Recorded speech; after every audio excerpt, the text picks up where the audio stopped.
Since I've been accused of being reverse racist, which isn't even a thing, this episode of the Concord Carrying Cooperative, Concord Village, downtown Brooklyn, New York, 11201, managed by AKAM, is brought to you by the receipts. Yes, I have all the receipts. This could have been a heartwarming story you got published in the New York Times about how a white neoliberal community rallied behind a Latino entrepreneur, a fixture in the Concord Village gym for over a decade, who only showed courtesy and respect to everyone, including degenerates that never deserved it in the first place.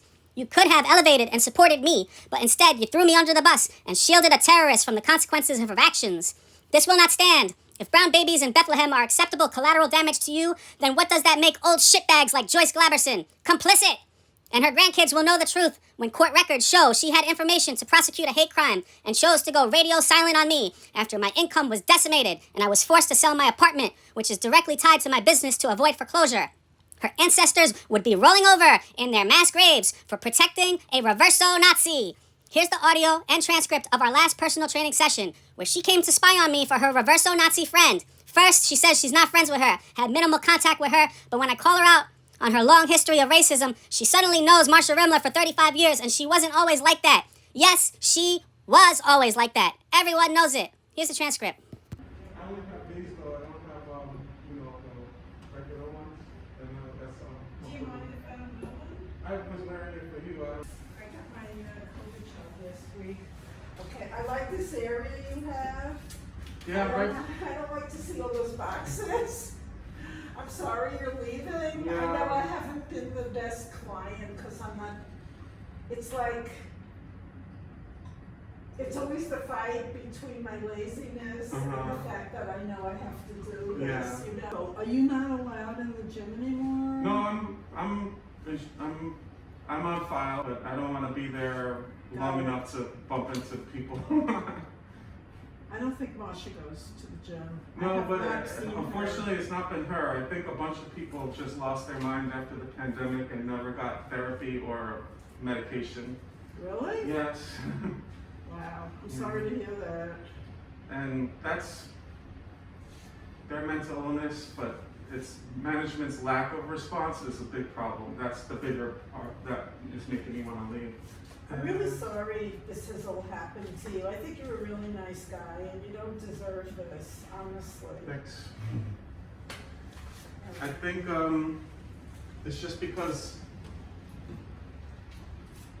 I'm involved in the community more than the average person that gets to just mind their business and close their doors. Yeah. So management put me in a terrible position.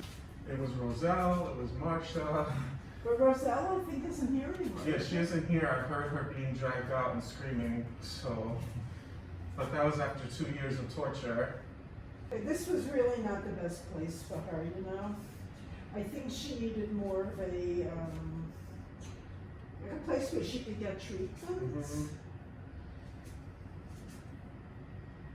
And then the woman's whose dog attacked mine, that was the end of it for me, because it was like not just me, it's my dog I'm worried about now. Right. If you let these crazy people go to the dog run and there's no consequences. And then when a dog was attacked on the corner at Sand Street, there was a newsletter about I it. read about that. There was an investigation.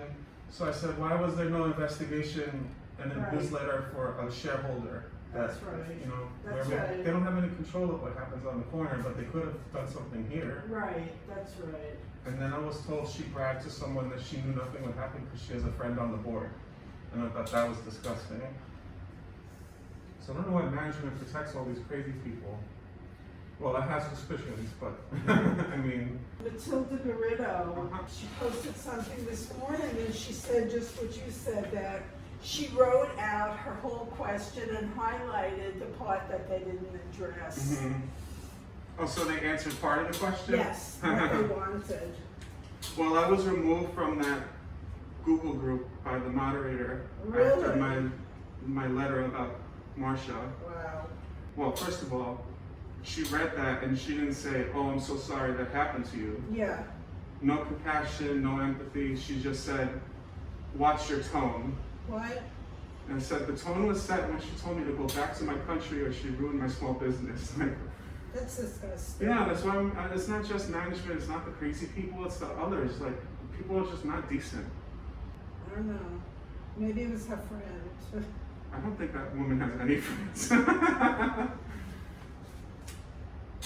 And like a dozen people came up to me afterwards to tell me all the crazy things she's done to them. Like, it's not just me. Well, I'm going to tell you what happened with me and her. And Marsha, one more. A few years ago, you know, Marsha has a daughter a year or two younger than mine. So, you know, I know her, and a couple of years ago, she had some issue with her foot and she couldn't work. So, but she would walk with me. We would walk together. And her daughter had a baby, and I was invited to the baby naming in the synagogue, and I went. And I went with my husband, Eric. And that was, I think, my last interaction with her. That was in the fall.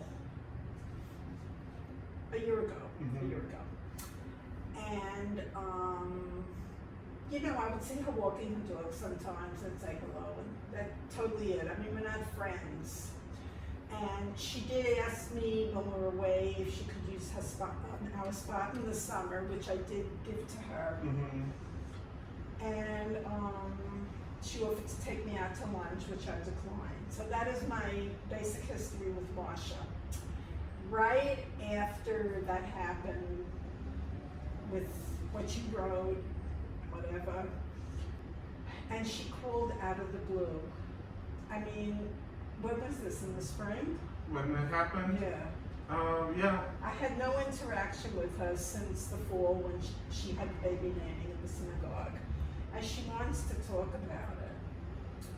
Now, I am not her friend, okay? I'm her acquaintance. Talk about the baby or me? Oh. She said, did you read that posting or something? So I knew what she was talking about, and I said, Marsha, you know, I'm cleaning my apartment, I'm very tired. I said, this is between you and the trainer. I didn't even say your name. You and the trainer, I have nothing to do with this. I have to clean. And she kept talking. I hung up on her. I wasn't nice to her. I shouldn't have hung up. And I felt bad about it, and I did write. I wrote her an email apologizing for hanging up, but I said, you know, Marsha, I did tell you that I didn't want to get involved in this. She said something like, she wants nothing more to do with me. That's because she probably doesn't need my, She's doing you a favor. Yeah, well, I ran into her walking her dog. I don't remember when it was, months later. And I said hello. She was right by my building. And she takes the dog, she says, come on, Bobby. And she looked like this and she just walks off.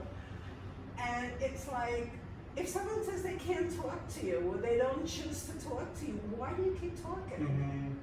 But I shouldn't have hung up. I felt bad about that. But I mean, that's... Anyway, so I didn't write that whole thing to you after it happened because, I don't know, but now I'm here telling you. And my letter didn't really do anything to change her mind, I guess, because other people told me after that she's had bad interactions with other people. She's screaming at kids on the lawn to get off the grass, but that's where the chairs are, where people sit. Yeah. So people are allowed on their grass. And she started yelling at a man who was next to the kids, and she tell your kids to get off the lawn. He's like, first of all, mind your business. And second of all, those are not my kids. Like, why are you yelling at me?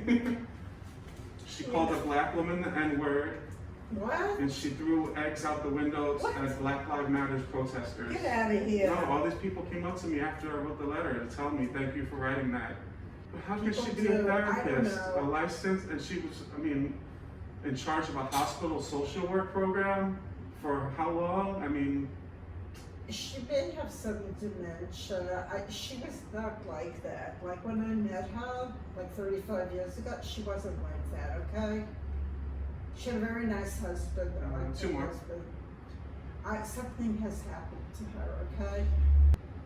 She used to rent a car for the summer and go out to Long Beach or someplace.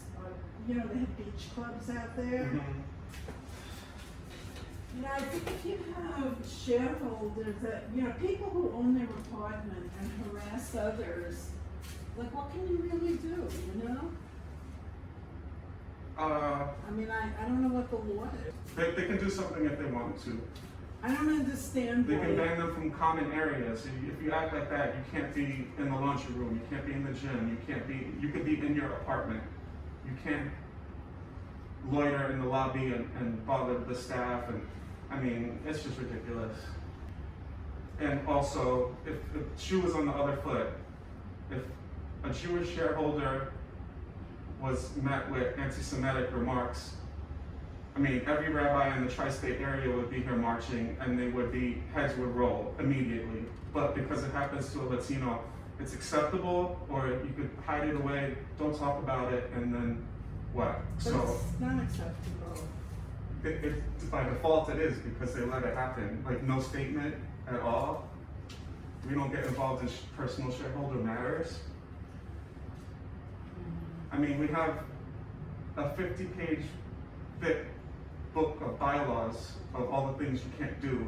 So for them to get away with it, it's just nonsense. And one of the board members secretly agrees with me. She'll tell me on the side, but then in official communications, it's a totally different story. One of the board members was renovating her apartment. She lives in my building, and you know, you could temporarily rent one while you're renovating. Yeah. The co-op owns a hole that they have there, and they put her across from Marcia. And Marcia wrote a letter to the board, which the person is on, to complain that they put a brown person across her door. Yes. She said, you should have consulted me before you put this person across from me. And it's like, who are you? I don't believe it. This is unbelievable. And that the person was doing laundry, and she dropped her dog bed in the hallway, and she didn't realize it. So when she realized it, she opened the door to get it, and Marcia was trying to take it. She was trying to steal her stuff.